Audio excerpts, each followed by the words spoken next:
ایک بھائی نے فرمایا کہ میں ایک جگہ مینیجر ہوں اور کبھی کبھی ہفتے میں ایسا ہوتا ہے کہ کام بالکل بھی نہیں ہوتا، تو بیکار بیٹھنے کے بجائے میں اپنے کوئی ذاتی کام کر لیتا ہوں، تو اب یہ ذاتی کام کرنا کیسا ہے؟ دیکھیں، مسئلہ یہ ہوتا ہے کہ جب ہم نے بارہا آپ کو بتایا کہ جب آپ کسی خاص جگہ کو جوائن کر لیتے ہیں، اس میں ٹائم بھی سیٹ ہوتا ہے، تو ایسے شخص کو امپلائی کو عربک میں کہتے ہیں اجیر، اور چونکہ آپ اس کے ساتھ خاص ہو گئے تو یہ کہلاتا ہے اجیر خاص۔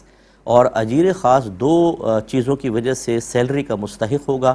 نمبر ون، جتنا وقت اس کا مختص ہے، خاص ہے، اس وقت میں وہاں حاضر رہنا۔ 8 بجے ڈیوٹی ہے تو 8 بجے پہنچنا ہے، 5 بجے ختم، 5 تک وہاں رہنا ہوگا۔ دوسری بات یہ کہ جو کام دیا جائے اس کام کو کرنا۔ اگر کام نہیں کرے گا تو سیلری کا اتنی کام جتنا اس نے وقت ضائع کیا اتنی سیلری کا مستحق نہیں ہوگا۔ اور اس طرح کام چوری کرنا یا کام کو ڈیلے کرنا یہ گناہ ہے، بعد میں چاہے کر لے، نہیں کرے گا گناہ گار ہوگا۔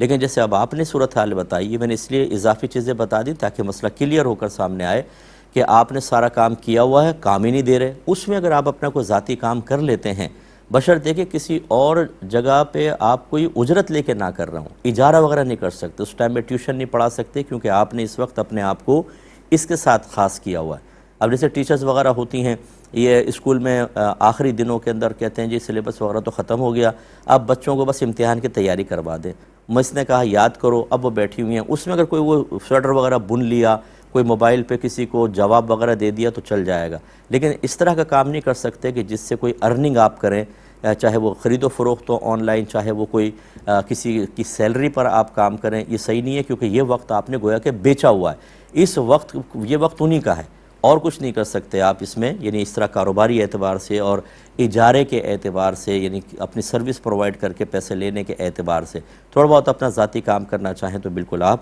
کر سکتے ہیں۔ ایک یہ کہتے ہیں کہ ایک استاد صاحب تھے، وہ جنگ کا ایک واقعہ بیان کر رہے تھے پرانے زمانے کے، تو کہا کہ اللہ کسی کافر کے ساتھ بھی ایسا سلوک نہ کرے، کیا یہ کلمہ کفر ہے؟ جی، اس میں پہلو تو بے ادبی کا ہے کہ اللہ تعالیٰ کسی کافر کے ساتھ بھی ایسا سلوک نہ کرے، یہ اسی کو کہا ہوگا جب کسی مسلمان کے ساتھ کوئی برا معاملہ ہوا ہوگا کہ کفار نے کاٹ دیا، پیٹ دیا، تو کہا اللہ کافر کے ساتھ بھی ایسا نہ کرے۔ تو اس کا مطلب ہے کہ یہ تو بات وہاں پہ کہی جاتی ہے جب کوئی بڑی ظلم کی سی صورت نظر آتی ہے کہ یار اللہ تو یہ ایسا تو بھائی کوئی دشمن کے ساتھ بھی نہ کرو، تو یہ اس طرح اس میں تھوڑا سا بے ادبی کا پہلو محسوس ہو رہا ہے۔ ٹیچر کو چاہیے کہ زیادہ محتاط انداز سے کلام کریں اور احتیاطاً، اس پہ میں کفر کا حکم نہیں دے رہا ہوں، احتیاطاً تجدید ایمان، تجدید نکاح کر لیں، یہ انسب ہے۔ ایک بھائی نے کہا کہ ہمارا کرائے کا کلینک ہے اور میں اس کے اندر جو ہوں وہ مطلب مینیجر ہوں اس کلینک کے اندر، لوگوں کو میں ڈیسک پہ غالباً یہ بیٹھے ہوتے ہیں، تو کہتے ہیں مالک مکان نے ٹیکس نہیں دیا تھا، اس وجہ سے آ کر اس کو مکان کو سیل کر دیا گیا، ہمارا کلینک بھی بند ہو گیا۔ کچھ عرصے بعد ڈاکٹر صاحب نے اس کی سیل توڑوا کے مجھے کہا کہ آپ بیٹھو اور چلاؤ کرو اس کو، تو ہم نے وہ کلینک کھول لیا، تو 1-2 دن ہم اس طرح کرتے رہے، تو اس 1-2 دن کی سیلری لینا میرے لیے شرعاً جائز ہوگا کہ نہیں؟ تو غالباً ان کے پوچھنے کا مطلب یہ ہے کہ چونکہ ہم نے اللیگل کھولا اور اس وقت گورنمنٹ نے اس کو بند کیا ہوا تھا، اب اس کی سیلری لینا کیسا ہے؟ دیکھیں، آپ نے چونکہ سروس پرووائڈ کی، یقیناً یہ سیل توڑ دینا شرعاً جائز نہیں تھا، وہاں بیٹھنا جائز نہیں تھا، گورنمنٹ نے منع کیا، اور اپنے آپ کو خواہ مخواہ ذلت پر پیش کرنا بھی ٹھیک نہیں ہوتا۔ اگر کوئی شکایت کرتا وہ آتے آپ کو گرفتار کر لیتے یا مالی جرمانہ لازم کرتے، جو قطعاً غیر مناسب تھا اور ایک مومن کے وقار کے خلاف ہے، اس لیے منع ہے۔ لیکن اگر کھول لیا اور آپ نے باقاعدہ وہاں ٹائم دیا ہے، سروس پرووائڈ کی ہے، تو بہرحال اس ٹائم کی سیلری آپ کے لیے بالکل جائز ہے۔ بعض اوقات ایک کام غلط ہوتا ہے لیکن اس کے منفی اثرات دوسرے کام پر مرتب نہیں ہوتے ہیں، اس کا حکم علیحدہ رہتا ہے، پھر اس کا حکم علیحدہ۔ اس میں ٹیکنیکل کچھ اصول ہوتے ہیں جو ابھی تفصیل میں بیان نہیں کر سکتا، آپ کو نتیجہ ذکر کر رہا ہوں، مثال سمجھانے کے لیے بس یہ کہہ دیتا ہوں کہ مثال کے طور پہ اگر کوئی چوری کی ٹیکسی میں گیا ایک سفر کر کے اور وہاں جا کے اس نے نماز ادا کی، تو کیا نماز ہو گئی کہ نہیں ہو گئی؟ تو بھی ہو گئی۔ ہاں، چوری کرنا گناہ، چوری کی ٹیکسی میں جانا گناہ، لیکن وہاں جا کے جب نماز ادا کر رہا ہے تو بھی تم نے چونکہ سفر کیا ہے، چوری کے ٹیکسی پہ نماز نہیں ہوئی، یہ تو نہیں کہہ سکتے۔ اسی طرح کسی نے چوری کی چھری سے بسم اللہ اللہ اکبر کہہ کر اپنا جانور ذبح کیا، بتائیں یہ طیب اور حلال ہوگا کہ نہیں ہوگا؟ بالکل ہوگا۔ چھری چوری کرنا، اس کو استعمال کرنا مالک کی اجازت کے بغیر، دونوں گناہ، لیکن اس سے اس فعل کے اوپر کوئی اثر مرتب نہیں ہوگا۔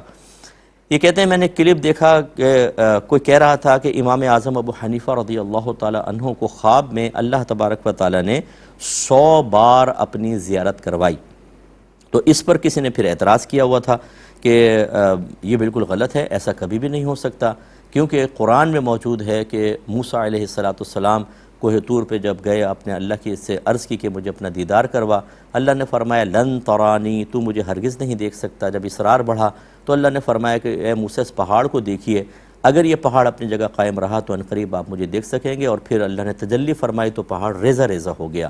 تو انہوں نے کہا کہ دیکھیں یہ کیسے ہو سکتا ہے کہ نبی کو تو زیارت نہ ہو اور پہاڑ ریزہ ریزہ ہو جائے، اور امام اعظم 100 مرتبہ اللہ کا دیدار کر لیں۔ اچھا، یہ بالکل صحیح ہے جس نے بھی کہا، یعنی یہ واقعہ منقول ہے، اس کا کوئی انکار نہیں، بڑے بڑے اکابرین نے لکھا ہے، لیکن جو مثال قائم کی ہے یہ وہی قائم کر سکتا ہے جن کو علم سے شاید اتنا حصہ نہیں ملا۔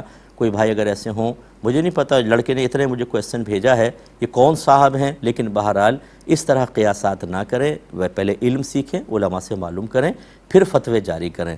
خواب کا معاملہ ایک الگ معاملہ ہوتا ہے اور ظاہر کا معاملہ علیحدہ ہوتا ہے۔ موسیٰ علیہ السلام نے خواب کے اندر زیارت کا نہیں کہا تھا، انہوں نے ظاہری آنکھوں سے کہا تھا، اور اللہ تعالیٰ نے منع فرمایا۔ اور ہمارے اہل سنت کے مسند دلائل کی روشنی میں ہم دعویٰ یہ کرتے ہیں کہ نبی کریم صلی اللہ علیہ وسلم نے سفر معراج میں اپنی ظاہری آنکھوں سے 2 بار اللہ تبارک و تعالیٰ کی زیارت کی، اگرچہ مختلف ہی مسئلہ ہے، بہت سارے اس کا انکار بھی کرتے ہیں، لیکن زیارت کی۔ چلیں اس سے بھی قطع نظر، یہ تو خوابی معاملہ تھا نا امام اعظم کا۔ نبی کریم صلی اللہ علیہ وسلم نے صحابہ کرام سے فرمایا کہ یہ بتاؤ کہ اگر دن میں سورج نکلا ہو اور آسمان پہ کوئی بادل نہ ہو تو کیا تم سورج کو دیکھنے میں شک کرو گے؟ عرض کی نہیں۔ فرمایا اگر رات ہو اور بالکل بادل نہ ہو، 14ویں کا چاند ہو، اس چاند کو دیکھنے میں شک کرو گے؟ عرض کی نہیں۔ فرمایا بالکل تم اسی طرح برود قیامت اپنے رب کو دیکھو گے۔ اب میں ان سے کویسچن کرتا ہوں، بتائیے کہ برود قیامت کیسے دیکھ لیں گے اگر دیکھنا ہی ناممکن اور کوہ طور جل گیا؟ وہی رب ہے جو موسیٰ علیہ السلام کے معاملے میں تجلی فرمائے تو پہاڑ ختم ہو جائے، اور وہی رب ہے جو برود قیامت اپنی زیارت کروائے اور لوگ زیارت کر لیں گے۔ تو جب وہاں زیارت کر لیں گے، ایک عام آدمی بالکل عام مسلمان بھی زیارت کرے گا اللہ تعالیٰ کی، تو پھر خواب کا معاملہ تو بالکل جدا گانا ہے۔ اگر آپ خواب میں آگ دیکھیں تو کیا آپ کا دماغ جل جاتا ہے، اڑ جاتا ہے؟ خدا نہ خواستہ آپ خواب میں کوئی کلمہ کفر کہیں تو کیا کافر ہو جاتے ہیں؟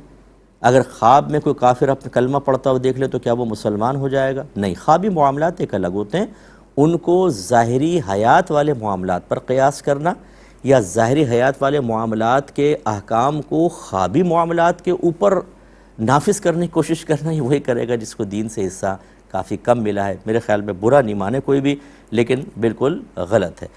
اب چونکہ ہمارے پروگرام کا وقت تقریباً ختم ہو رہا ہے، کل انشاءاللہ زندگی رہی تو 8 سے 9 دوبارہ آپ کی خدمت میں حاضری کا شرف حاصل ہوگا۔ اس وقت تک کے لیے اپنے میزبان کو، ہماری کیو ٹی وی کی پوری ٹیم کو اجازت مرحمت فرمائیں۔ آپ ہمارے لیے دعا کریں، میں آپ کے لیے دعا گو ہوں کہ اللہ تعالی ہم سب کو جہالت کے خلاف علمی جہاد کرنے کے توفیق عطا فرمائے۔ اور ابھی کچھ ہمارے پولیس کے بھائی ہمارے شہید ہوئے ہیں، ان کے لیے دعا کیجیے گا، اللہ تعالیٰ سب کی بخشش و مغفرت فرمائے۔ آمین۔ وآخر دعوانا ان الحمدللہ رب العالمین۔